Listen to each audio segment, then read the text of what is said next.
নমস্কার, বুম বাবা চ্যানেলে আপনাদের সকলকে স্বাগত। চ্যানেলটিকে সাবস্ক্রাইব করে নেবেন, পাশে থাকা বেল বাটনটা প্রেস করে দেবেন, লাইক করে দেবেন, কমেন্ট করবেন। এই চ্যানেলে আমি আপনাদের কিছু তন্ত্রমন্ত্র শেখাবো, যেগুলো আপনাদের কাজে লাগবে। তাহলে আজকে সবার প্রথম আমি যেটা দিয়ে শুরু করব সেটা হলো ভূত তাড়ানোর মন্ত্র, যেটি আপনি 3 বার পাঠ করে কোনো ভূতগ্রস্ত রোগীকে 3 বার ফু দিলেই ভূত পালিয়ে যাবে।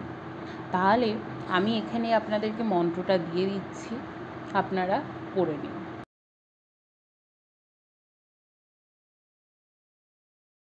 নিশ্চয়ই আপনারা মন্ত্রটা দেখে নিয়েছেন।